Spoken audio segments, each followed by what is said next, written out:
Hello, everyone. Thank you for joining us, to our viewers, our panelists, the Middle East Institute for hosting this event.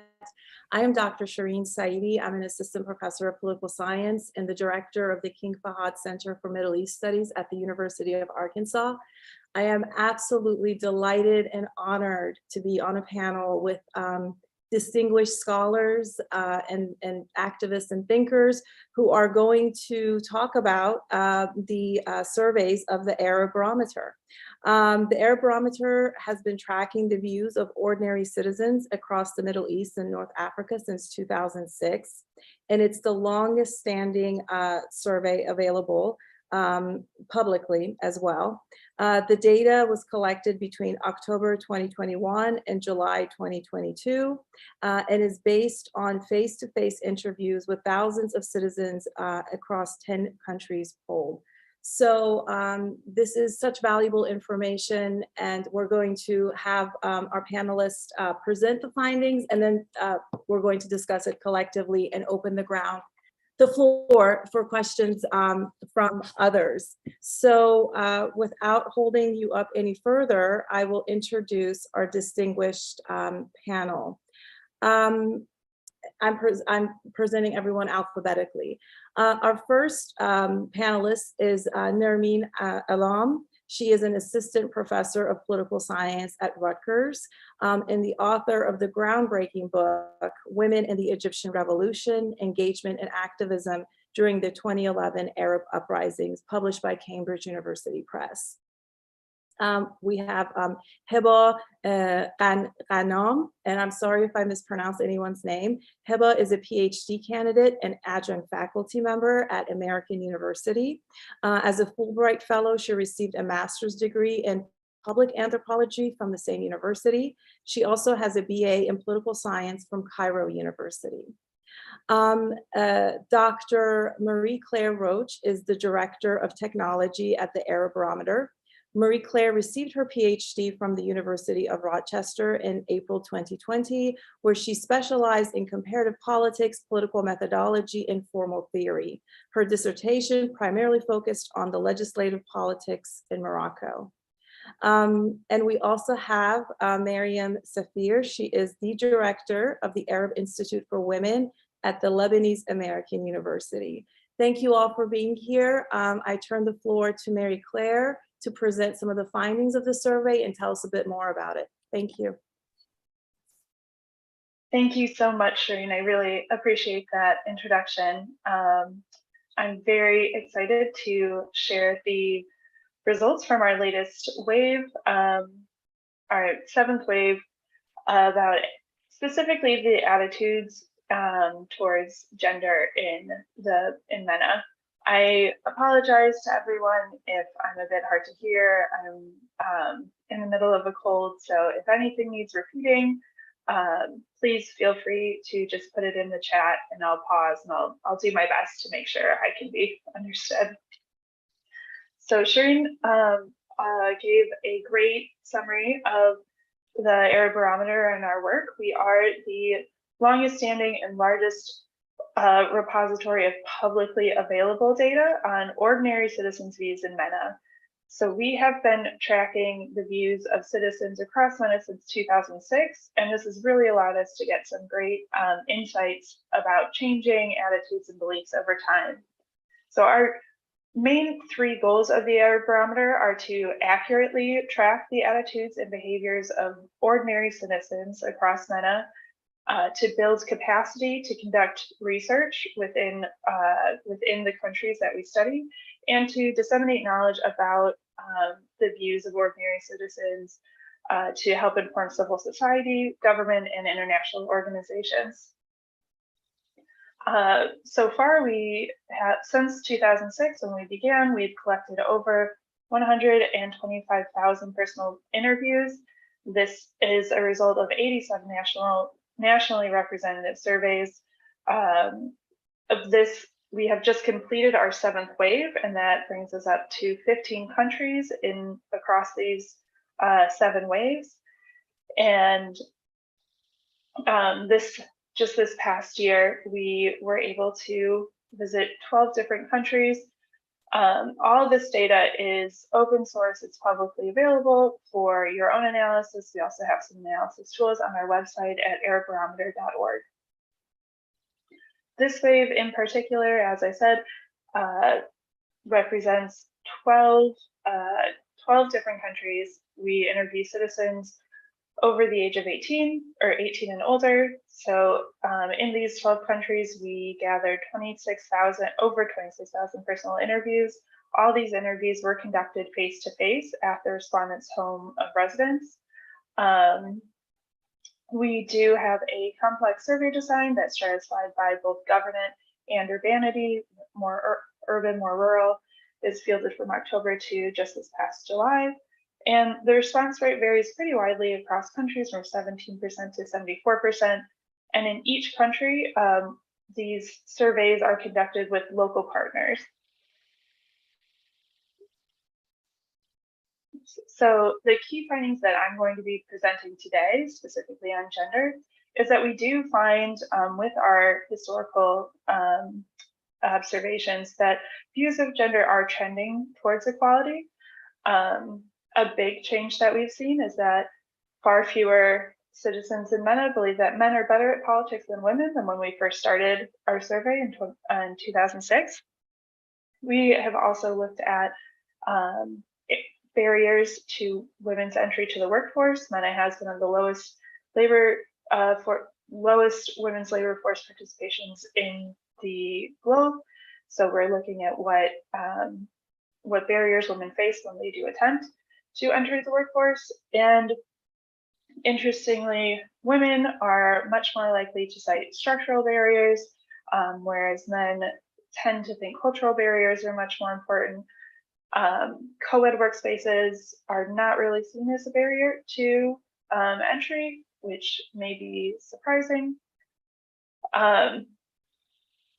Onto women in education, we do see that since the beginning, like politics, since the beginning of our surveys, far fewer citizens of men think university education is more important for women than women. When we come to the household, we do see a more gendered view of household responsibilities, although women tend to think the responsibility should be shared more equitably. And then, unfortunately, we have seen an increase, people are reporting an increase in gender-based violence across the region. So I will get to each of these points in more detail, starting with women in politics. So overall, it might not seem like a great picture. We do see in a majority of countries, over 6 in 10 citizens still do think men are better at political leadership than women. But this is also a huge difference in gendered views and gendered agreement on this page. So we can clearly see that there's often a gap of over 10 points between how men view women's ability in the political sphere versus how women do.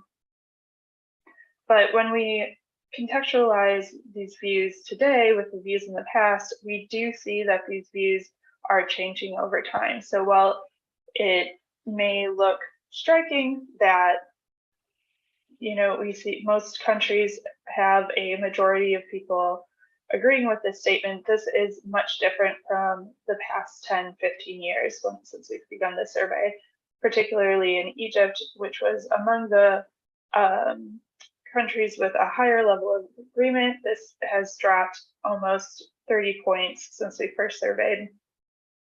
And you can see women are really the driving force behind this change. Men's views are changing, but women are consistently less likely to agree with the statement, and their views tend to change in a more dramatic fashion than men's. But what's really interesting is when we break this down by age cohort. So we have, since we've been surveying for 10 to 15 years in some country, we can track kind of the views of that age cohort as they were then, and then also as they are now. So when we look at the blue lines are when we first surveyed countries in 2010, 2011 range, and that when the citizens in that group were 30 to 39, that's now going to be the 40 to 49 sample today, and we see change within that cohort. So that's an indication that it's not just, we tend to think of younger citizens as having more liberal ideas, and as they grow older, they, kind of replace the more conservative ideas. But this shows that people are actually changing their minds as time goes on. So again, these are nationally representative surveys. So in Egypt, for example, we see both this people who are in their 30s used to think 92% of them used to agree with the statement that men are better at political leadership than women. And now that same age cohort of people who are in their 40s, only 65% of them agree. And this is true even for older demographics, with people who were in their 40s 10 years ago, who are now in their 50s. We are seeing a change in views there as well. And this is also true for the longer term. So these are views from countries where the question was first asked in 2006. This is a 15-year age gap. So again, 15 years ago, people who were 25 to 34, so still like a 10-year gap. When we look in their 40s now, we still see a change. Algeria is unfortunately not quite trending the same way, but the difference isn't that large at the same time. So this is generally within our margin of error. So a vast majority of countries, of citizens in a majority of countries are, not only do we see a larger percent agreeing that men aren't necessarily better than women at politics in the political sphere, but people are changing their minds as time goes on. It's also interesting to note, we asked just before our survey, Prime Minister Najla Bouden was appointed in Tunisia. So this happened shortly before our survey began, and Tunisia is a country where we do see a lot of views that lean towards gender parity, and this is our first really modern look at a woman as a head of state in a country that we survey as the Arab Barometer. And we do see that there's much more, people are more inclined to trust Prime Minister Bouden, much more so than they were inclined to trust the previous government. But about a quarter of the population are more along the lines of wait and see. Again, she was just appointed, but people were very willing to give her a chance to see how things were going, and they were clearly they were ready to move on from the former prime minister, which we can talk about more in the Q&A. So after looking at women in politics, looking at women in the workforce more generally, we asked about some specific barriers to entry that women might face, that men might face, if people think, if one is a bigger burden towards one gender or the other. And two of these, we asked this on 3 different issues. 2 of them, these 2 are more structural, or how I classify them as structural barriers. The lack of transportation, that's not really an inherently gendered thing. That's a policy decision, that's a public service opportunity from the government. And we do see that transportation seems to be is perceived to be a bigger issue for women than for men for getting to and from work. For a lack of skills, we do see that this seems to be an issue for both men and women. Although we do see, people are saying this is a bigger barrier for men versus women, people are split along those lines, but a plurality of people in most countries do say that a lack of skills does not prevent a gendered barrier for workplace entry, but it's just a barrier in general. And then on the more of the cultural side, which is something that governments would struggle to provide. This isn't necessarily something that policy can change people's minds. Potentially, this is supposed to be, I'm sorry, I updated the slides today. We also asked about the cultural or I apologize, whether mixed gendered workspaces were an issue. So I will update this in the future slides, but for now, you'll have to take my word for it from this slide, but a plurality of people said that this was not a barrier for either men or women. And there could be a few reasons for that, right? It could be that people think men and women should be separated, but there's enough office spaces that do separate people, so it's not an issue because there's plenty of jobs where things are separated. It could be that people don't think it's an issue because they think men and women can work alongside each other and it's not a problem. So there's a few different explanations, and we tried to dig into that a bit more. Specifically asking whether people agree that men and women should be separated in the workplace. And while the top countries, Palestine, Libya, Kuwait, it's close to about half. Most citizens in most countries tend not to agree with this statement that this is not a requirement that they feel is necessary for the workforce. So in combination with that last slide, that theoretical last slide where we see that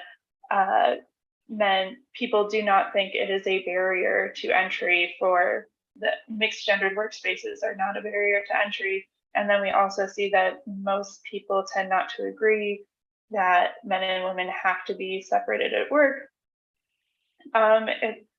When we're thinking about women in the workforce as a whole, it does seem that more pressure needs to be, or more focus should be on the structural barriers like transportation. When we did see a lot of people, a lot of citizens were saying this is an issue for women, much more so than separation. But again, we do still see, these are still in most cases, over a third of people still do think that men and women should be separated. So we did want to ask why. It tends to be, we do see people are worried about the risk of harassment women face. People are concerned that it is a distraction, and also for religious reasons. So we do see that there is a correlation between people who think that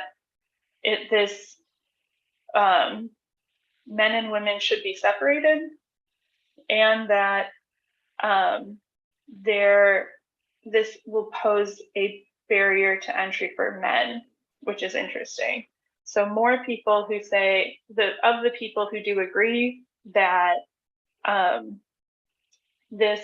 that mixed gendered workspaces, that women should be separated, women and men should be separated, people who agree with that statement, when we ask, is this a bigger barrier for women or men, neither or both, we see more of those people saying this is a barrier for men.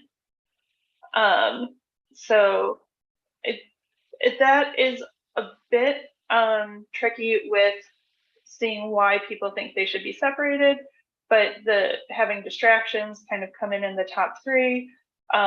Religion, it seems to be that people who more strongly feel that men and women should be separated are worried about the reactions of men in the workspace rather than the woman's workplace experience. So when we opened it up a bit and just gave people a list of different reasons, possible barriers women would face when entering the workforce, again, the blue reason, socially unacceptable, there's lack of gender separation, men are given priority. Again, these are more cultural, more how people feel on an individual level, versus lack of childcare, lack of transportation, low wages. These are things that can be addressed at more of a statewide or even government level, where your local government, the national government, can do things to provide some more structure to lower these barriers. And overall, we do see that it is these structural barriers, this orange area, that people consider bigger barriers rather than the social unacceptability, gender separation, or men being given priority. And again, along the lines of referring back to separation is never a number one reason in a given country. It's never the most popular reason. It is, we do see around 1 in 10 people kind of agree that this is a separation, but that really pales in comparison to specifically the lack of childcare, which is most often the biggest reason that people say women are facing a challenge. And we see this kind of again, it's a little hard to see, but when we're looking, if we group all of those together, we do see women tend to choose a structural barrier, the lack of childcare, the lack of transportation, the lack of wages, more so than men, who are more likely to choose either social unacceptability, men are prioritized gender separation.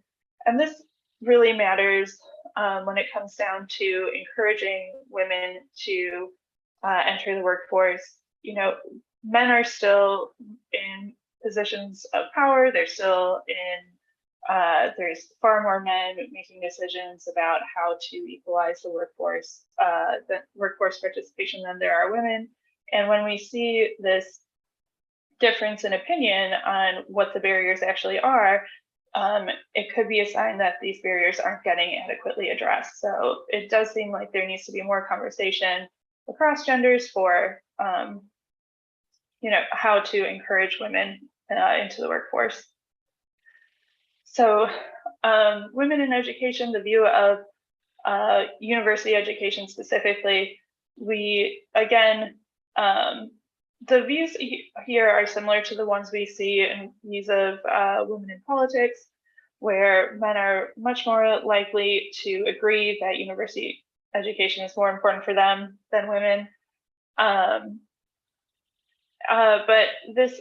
we have far fewer citizens agreeing overall. It's far less extreme.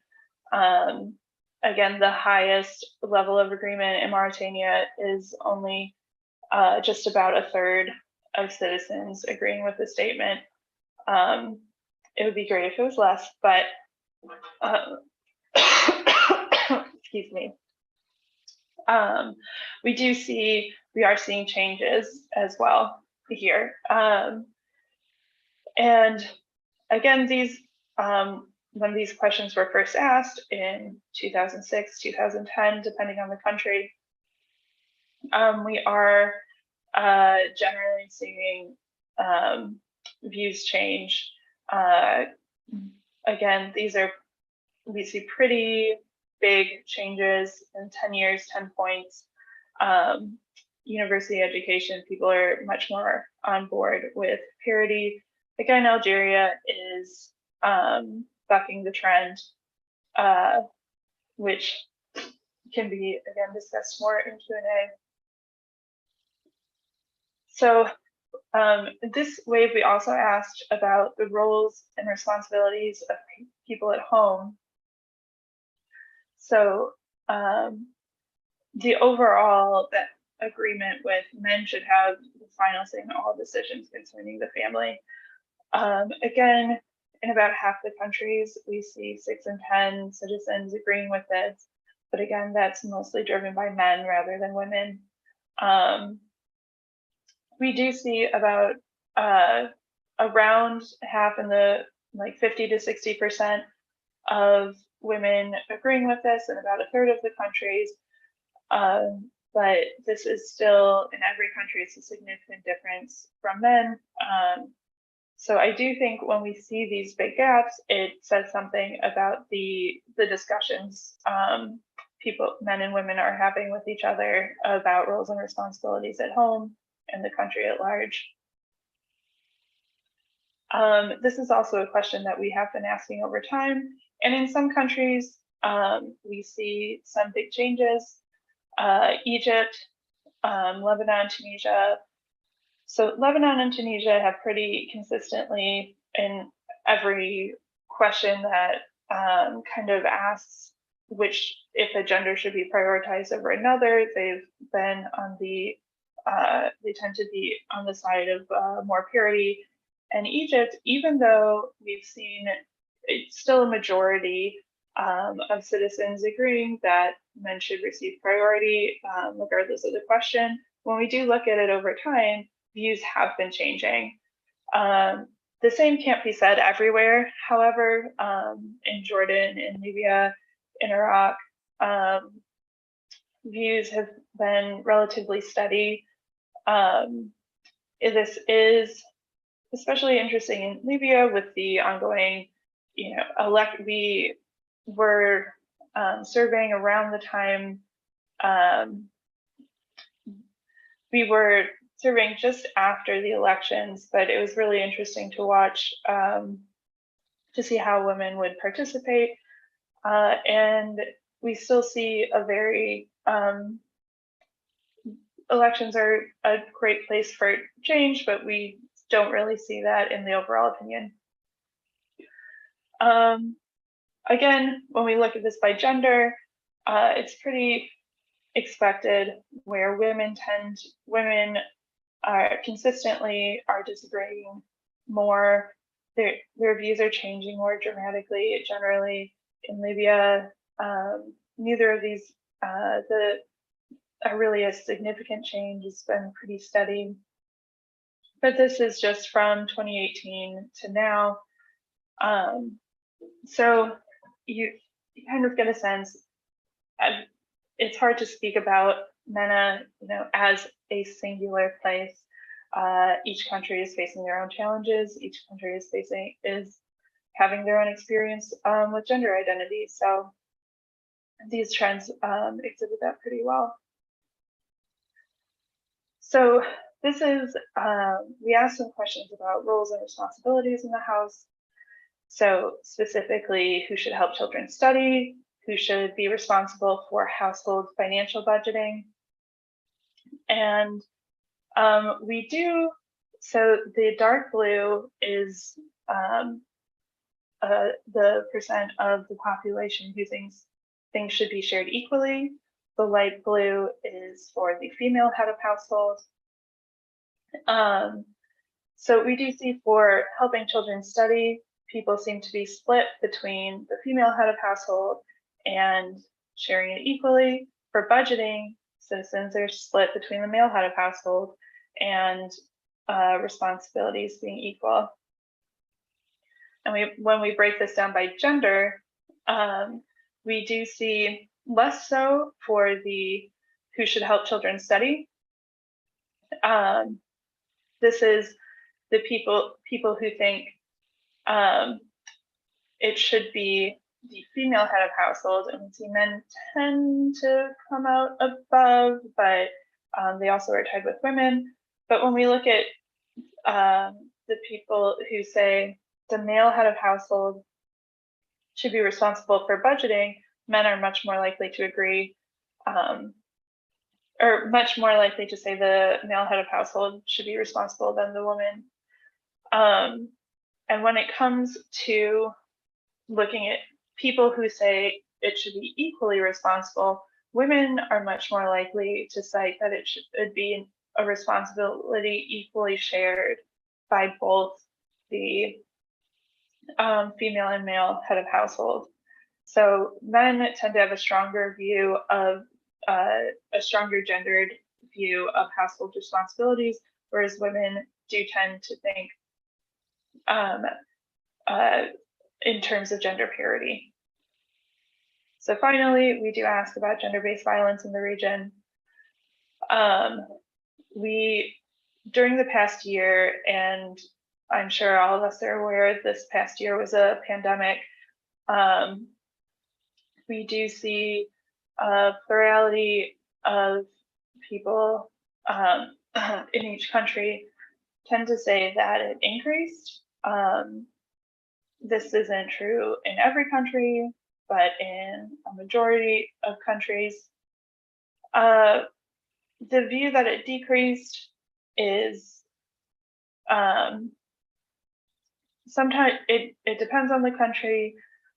And then when we break this out by gender, we do see a big difference where we see women are much more likely to say that gender-based violence increased in their community in the past year rather than men.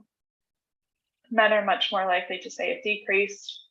Again, it's a public opinion survey. This is not statistics on actual cases of domestic violence. This is perceptions in the community. And I think it is worth noting the gender differences in perception and what we can learn from that, and how that can figure into our statistics. Again, with these gaps, we do see a difference in communication. Women are talking to each other, men are talking to each other in terms of actually solving this problem. With encouraging discussion across genders would certainly help. So that is a summary of just the this is again just the attitudes towards gender in the region. We have a wide variety of topics covered in the survey in general, and we would really encourage people to take a look. If you want to look at opinions on COVID or education by gender, there are tools on our website to help you do that, and you're also more than welcome to take the data and look at it yourself as well. So thank you.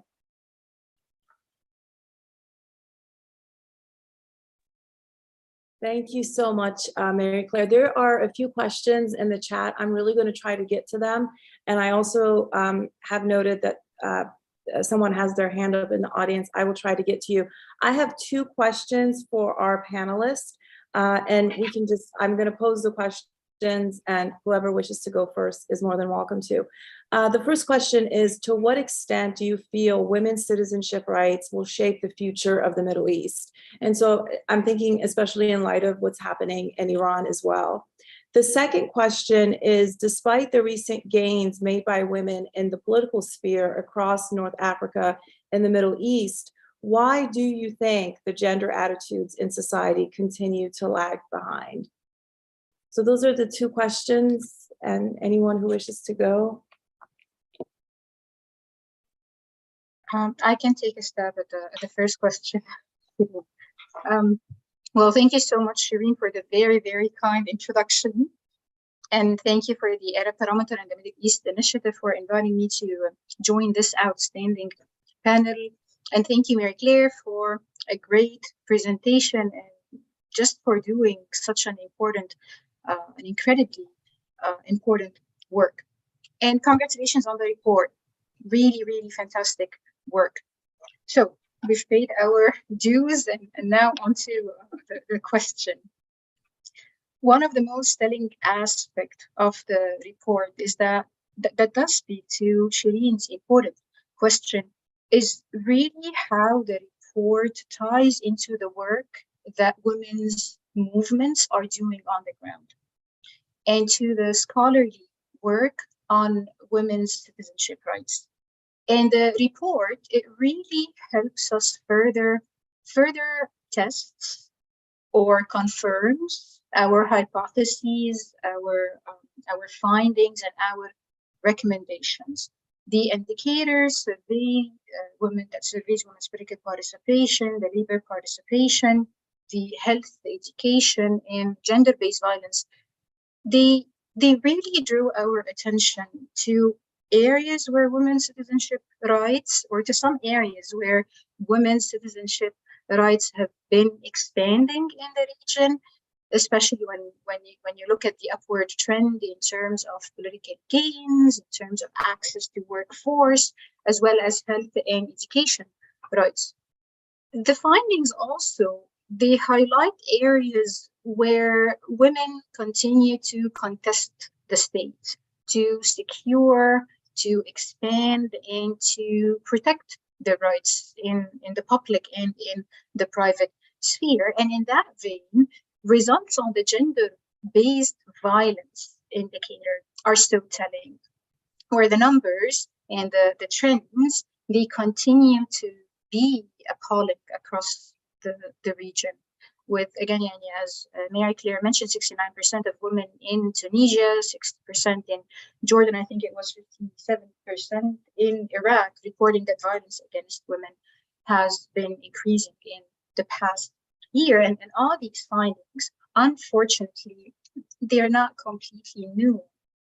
Again, in 2013, the now infamous study carried out by the UN for Women, 99% of women in Egypt, they reported experiencing some form of sexual harassment. And recently, we have been seeing a rise in the number of women who have been brutally murdered by men for rejecting them, for refusing their advances. And this is beyond Egypt, right? This is not just happening in Egypt, but it's happening across other Arab societies, which me and my colleagues who study gender politics in the region have been viewing it as, and it connects to the findings of the report as well, it is a function, it can be a function or even a form of a backlash to the rise in women's gender and feminist consciousness in their societies. So the trend is actually that you have on one hand, you have a rise, there is a rise in women's in violence against women, but also there is a rise in consciousness across women, which suggests an important area for collecting data that I hope the barometer will take on, and that could help us further imagine how women's citizenship rights can shape the Middle Eastern area, or a question that measures the attitudes and the behavioral changes and the attitudinal changes across women in the region, as these women, they renegotiate their citizenship rights with the state through asking and through demanding respect for their bodily rights and autonomy in the public and in the private spheres, as we have seen recently in Iran, and as myself and other scholars have been studying in other parts of the region.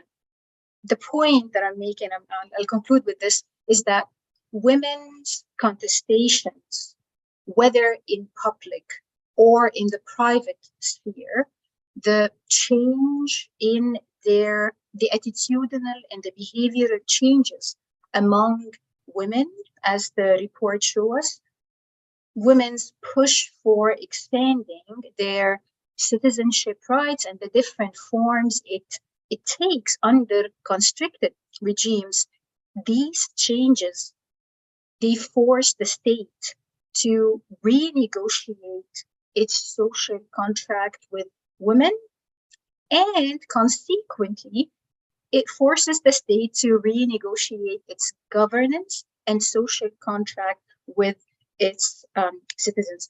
I'm gonna stop here, and I very much do look forward to hear my colleagues' reflections as well.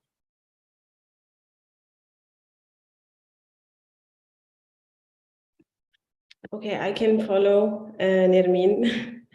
So again, thank you so much for having me, and thank you for putting together this amazing report and amazing panel. This is amazing work because specifically in Egypt and countries in the region where we're under authoritarian rule, we really risk going into this black hole of knowledge production and just disappearing. So what you're doing is very important, and I really salute you for this.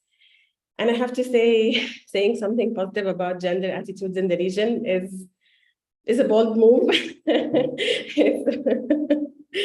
And I agree. I think the data speaks in itself that we are moving towards better future, I hope.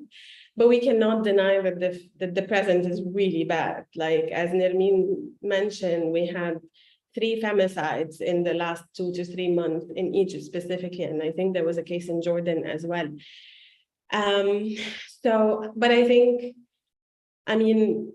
I think the report offers great insight, but also there's a limitation of quantitative data when it comes to like social phenomena that we have to discuss maybe later on in our discussion, but it is by default decontextualized. And that's a challenge in reading and analyzing this type of data. For me specifically, as someone who studies and teaches anthropology, it is very difficult for me to use this type of data and analyze it because it is the challenge, the limitation of the quantitative method. It's how it's lacking a little bit of context, right? So I was thinking about those questions, whether women's citizenship rights will shape the future. I would say absolutely yes, of course, because how a country treats half of its population should be a significant indicator of where this country is heading, right? So if the region would eventually head towards building an institutional democracy, then re-evaluating the power dynamics within the society is a must to ensure that citizens are truly equal. And I would say this doesn't only concern women. I mean, it's a big chunk of the population, but maybe we might start there. But eventually, for the state to be truly democratic, then all minorities and disenfranchised people should be considered, including sexual minorities, people with disabilities, religious minorities, and so forth. And specifically, more importantly, people impoverished by the neoliberal patriarchal regimes in the region. And that's why also this is an angle of the report that I would like to see more emphasis of, like class, geography, where people are living, whether they what is their social background, for us to tell us what's the political views, for example. This would tell me more about how to use this type of data and to really make conclusions about the region, or maybe trends, I would say. So, but I have to say that it's only about making sure how women are viewed as equal citizens. I mean, making sure women are viewed as equal citizens is very, very important, but also if citizenship is not really valued as a concept within authoritarian regimes, that I don't really think this is the most important variable that we should think about.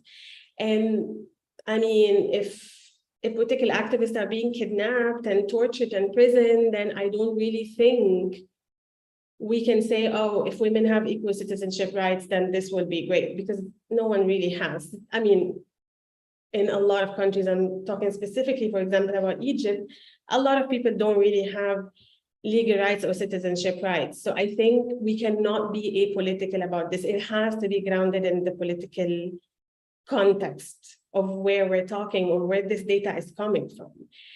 So gender equality is one component of a bigger project of social justice. And if we learn anything from feminist scholars and activists around the world, is feminist thinking brings intersectionality, and we have to be intersectional in understanding how can we get out of this complex matrix of oppression. And this is where the report should have way more context. But again, I know that this is the limitation of the quantitative method. I really like the questions and where we were going with the questions. I have one small issue with the analysis and how we're using cultural versus structural, because a lot of things that we call structural are also cultural. Like this binary is not really sitting well with me, because, for example, if we're talking about transportation, and that's a barrier to the workplace, but it's not just about the lack of infrastructure, it's about how much sexual harassment women like witness within public transportation, for example. If we're talking about lack of childcare, I mean, who are making these decisions? We are kind of putting an imaginary or an illusion boundary between the state and the society that I don't think really exists, because policymakers are Egyptian or Algerian men with the same cultural beliefs, right? So that's cultural problem is very structural. So yeah, I don't know. We can discuss this more further, but these are like my overall thoughts about and thank you. So I'm gonna jump in. Thank you for having me as well. So I'm basically based in Lebanon, but we try as much as we can to cover the Arab region. So one thing for sure, based on what everyone said, is the importance of data. So as we know, we have dearth of data everywhere, not just in this region. So the importance is collecting this data. Maybe work should be done on like continuing the data collection by dissecting issues related to violence against women, because this will allow us to lend into more details on what's happening. And what's very interesting and what was said is that exactly the Arab region is not one. It's very different, and the experiences are very different. Even sometimes within the same country, the experiences are very different. So the statistics are interesting in terms of like consistency on the level of certain countries, and fluctuation in terms of like what was shown via the data. I'd like to loop in a bit here about Lebanon and talk about intersectionality and the importance of bridging academia and activism. So we work on the intersection of academia and activism, and this is how I operate. So what we learned within the context of classrooms and feminist theory on the level of Lebanon were interpreted when we spoke about gender issues on the streets at the time of the October 17 revolution. And this was a revolution that was feminist par excellence, irrespective of the national strife and the importance of women and men engaging in this national strife. The importance of intersectionality was brought down to the streets.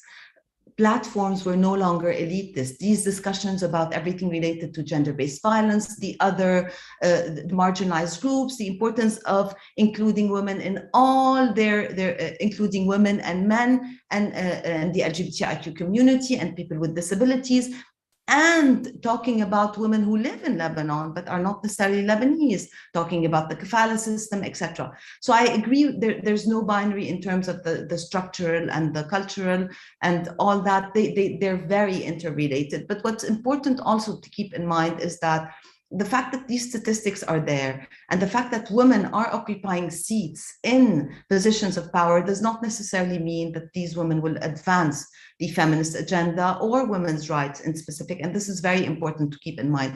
So maybe we can loop into more. How are these women coming? Are they paying lip service to the political elites that are ruling? Are they advancing whatever is happening on the level of the ground, etc.? Not to mention, of course, the barriers that we have in terms of like implementation. As you might well know, and we all know, COVID-19 came and like violence against women definitely augmented, but like the women's movement and activists on the ground were very creative in terms of how you report these cases, how you take them to the security sector, how you mold the security sector, the strict security sector, more malleable in terms of like the decisions that are taken, the rulings that are taken. So I personally think the data is important, but how we use the data and dissect the data to get into why are we still here? You know, what's going to happen in the next, let's say, 50 years? How are we going to, we all know the formula. We all know, we've all signed the treaties, the conventions, everything related to war, security, CEDAW, etc. How can we work within our closed circles to try and advance things and the things that because we always settle for piecemeal gains. We do so as well, even on the level of the institute. We managed to amend a law at the institute that has to do, let's say, with parental leave, and this was thanks to everyone at the university, from upper management to Title IX, to HR, to our office, and we managed to augment paternity leave and maternity leave. So we gave our women colleagues 5 extra weeks as opposed to 10, and 10 days of paternity leave. So those are piecemeal gains, because in doing that, in an indirect way, we relegated everything related to childcare, and I saw stuff related to childcare to women. But this is the best that we could do, simply because this was the law that was negotiated on the level of the country. So we tried to adapt that to the university, and anytime things change, of course, we will change with them. So piecemeal gains, and the feminist movement also is involved in accepting piecemeal gains. So we're trying as much as we can to try and go by with what is given to us. No, I think we need to fight more, and we need the data to prove it. One more thing I want to say about Lebanon is that all these UN agencies and all these organizations are working on collection of data. We have the most debilitating economic crisis nowadays. We have no data on the level of informal work, where women have lost so many jobs. Where are they relegated to? What sort of violations are they undergoing, etc. Not to mention the fact that the women's rights movement was very central on the level of the Beirut blast. So when aid started being pumped into Lebanon, there was no gender lens in terms of where this aid is going. There was no particular reservation for a chunk of money for these marginalized groups that has been very affected, and most of them were refugees, the LGBTIQ community, women and girls, and really marginalized groups. And the feminist movement in Lebanon very actively joined forces to basically explain to everyone that, listen, gender cannot be left unattended to. You have to incorporate gender and incorporate a gender lens in everything that you're doing. I'm giving live examples to say that we need to collect the data, and we need to talk about these successful initiatives and replicate them in countries so that at least we can have small gains. I will stop here. There is a question in the chat from Molly Graham, and I believe, if I'm not mistaken, she's asking, it is an inspiration in the Gulf to expand the barometer to more countries, Syria, Gulf states, Saudi Arabia. Are there some countries where data collection remains too risky or complicated? There was another similar question about how you choose the countries that are included. I personally wonder, like, why Iran is not included, because almost everything that the panelists are saying goes for Iran, exactly the situation that I think women in Iran are in as well. So anyway. It is we get this question for pretty much every presentation. It's really twofold. One part is really just a funding issue. Right, so we rely on, we are a nonprofit. We rely on funding from our partners, and we often get funding directed towards specific countries. So there's certain countries we can operate in on that front, and we're guaranteed funding for, and some that we are not.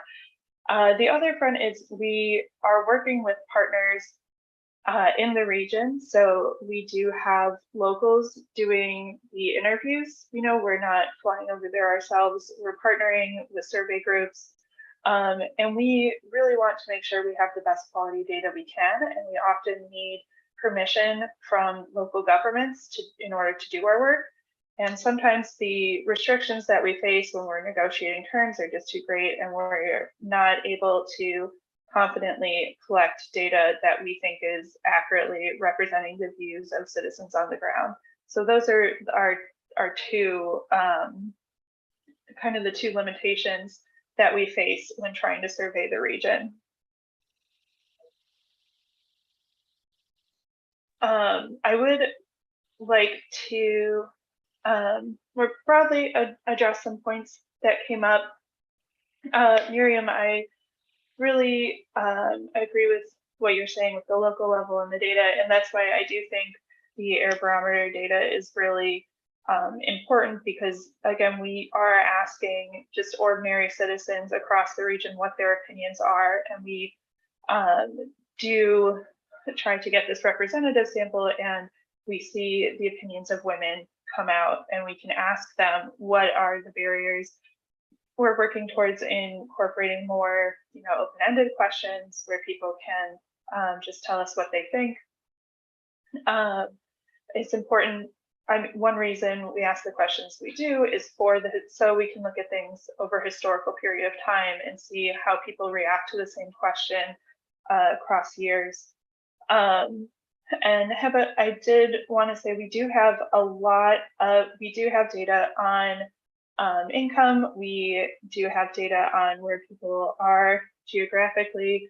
Of course, we aggregate that to a higher level because we do want to protect the identities of all our respondents.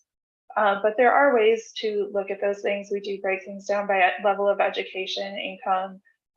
For example, we consistently see that women who identify as either employed or self-employed, their families tend to be in an income bracket we term as being able to cover their monthly expenses. So we do break things out and look at who reports being able to cover their monthly expenses versus who self-reports saying they can't cover their monthly expenses. And that's a big part for women in the workforce, is when we see women working, women are able to provide for their families more. They are those women who have an independent source of income, whether it be from their employment, from pensions, are able to cover their expenses, are more likely to be able to cover their expenses compared to women who self-report as housewives and therefore identify themselves as not having an independent source of income. So I think that's a really important piece of contextualizing people's lives.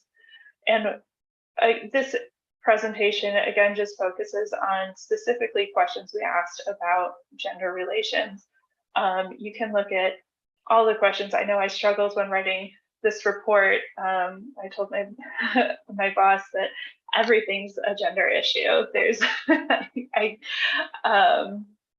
but we have to look at it in certain lens. There's so much to cover. It's really a rich set of data, and it's always an important section. It's a section we certainly include in every wave. And are always thinking about more ways to really dig into how people are feeling and what people are thinking about. And I think that, including women in the workforce, in politics, and looking at the responsibilities even at home, this will be an interesting question to see in the future if these change on, specifically budgeting versus specifically helping children study. That will really help us kind of understand the home dynamics, which are, I think you can always look at women's citizenship in the public sphere, but that's also, like you were saying, it's very entangled with the private sphere and how you interact with the people in your own life and your own community.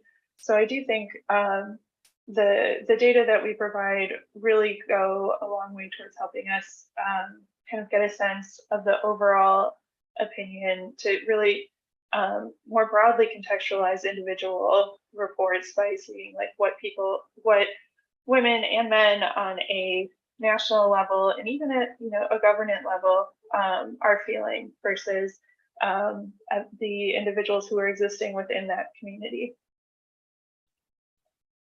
Thank you so much. And on that note, we could talk so much longer. I have so many more questions, but we will stop here.